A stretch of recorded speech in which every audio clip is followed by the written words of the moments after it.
ದೇವಿಯ ಆದೇಶವಂತೆ ಬಸವಣ್ಣ ಹಾಗೂ ಪುನೀತ್ ಮರಳಿ ಬರುತ್ತಾರೆ. 7 ವರ್ಷ ಧ್ಯಾನ ಉಪವಾಸ.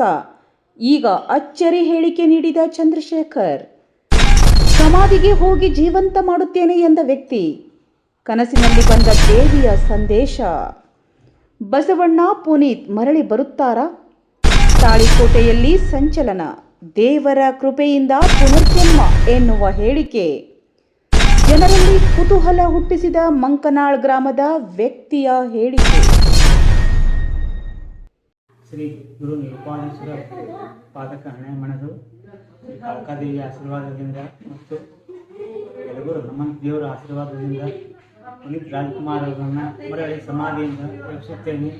ಅದರ ಸಲುವಾಗಿ ಸಮಾಧಿ ದರ್ಶನಕ್ಕಾಗಿ ಯಾರನ್ನೂ ಇದರ ಬಿಡಬಾರದು. ನಾವು ಉಪವಾಸ ಮಾಡ್ಲಿಕ್ಕತ್ತೀವಿ. ಮೊದಲು ಯಲಗೂರದಾಗ 4 ತಿಂಗಳು ಉಪವಾಸ ಮಾಡಿ ಬಂದೀವಿ. ಮತ್ತು ಈಗ ಉಪವಾಸ ಚಾಲೂ ಮಾಡೀವಿ. ಅದರ ಸಲುವಾಗಿ ಪುನೀತ್ ರಾಜ್ಕುಮಾರ್ ಅನ್ನೋರನ್ನ ಮತ್ತು ವಿಶ್ವಗುರು ಬಸವಣ್ಣವ್ರನ್ನ ಸಮಾಧಿಯಿಂದ ಇರ್ತೇವೆ ಲೋಕ ಕಲ್ಯಾಣಕ್ಕಾಗಿ. ಅದರ ಸಲುವಾಗಿ ಯಾರನ್ನೂ ಪುನೀತ್ ಸಮಾಧಿ ಒಳಗೆ ಯಾರನ್ನೂ ದರ್ಶನಕ್ಕೆ ಬಿಡಬಾರ್ದು. ನಾವು ಅಲ್ಲೇ ಬಂದ ಉಪವಾಸ ಮಾಡ್ತೀವಿ.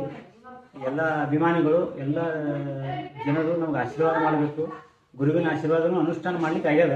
ಯಲಗೂರು ಹನುಮಂತವ್ರಿಗೆ ಯಾರಾದರೂ ಕೇಳ್ಬೋದು. ಯಲಗೂರು ಹನುಮಂತವ್ರಿಗೆ ಪುನೀತ್ ಬದುಕ್ತಾನೇ ಇಲ್ಲ, ಬಸವಣ್ಣವ್ರು ಬದುಕ್ತಾರೆ ಅಂತ ಯಾರಾದರೂ ಬಂದು ಮಾತನಾಡುವ ಹನುಮಂತವ್ರದಾನ ಯಲಗೂರದಾಗ ಯಾರಾದರೂ ಬಂದು ಕೇಳ್ಬೋದು.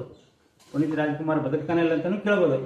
ಬದುಕ್ತಾನ ಅಂತ ನಾವು 100 ಸರಿ ಕೇಳಿವ ಪ್ರಶ್ನೆ. ಇಂಥ ಪ್ರಶ್ನೆ ಏನಾಗ್ತದೆ ಅಂತ 100 ಸರಿ ಕೇಳಿವಿ. ದೇವರು ಹೊರ ಕೊಟ್ಟಾನ, ಬದುಕ್ತಾನ ಅಂತೇಳಿ ಕೊಟ್ಟಾನ. ಪೂಜಾರಿಗಳು ಅವರೇ ಕೇಳ್ತಾರೆ. ಅವ್ರಿಗೆ ಯಾರಾದರೂ ಬಂದು ಕೇಳ್ಬೋದು. ಅದ್ರ ಸಲುವಾಗಿ ನಮಗೆ ಆಶೀರ್ವಾದ, ಎಲ್ಲರಿಗೂ ಆಶೀರ್ವಾದ. ಸಮಾಧಿಯಿಂದ ದೇವಿ ಮಾಂಕಾಳಿ ದೇವಿ ಮನೆಗೆ ಬಂದು ಮಕ್ಕೋಗೊಟ್ಟಿಲ್ಲ, ಎದ್ದಪ್ಪ ಉಪವಾಸ ಮಾಡುವ ಪುನೀತ್ ಬದುಕ್ತಾನ ಅಂತ ಹೇಳ.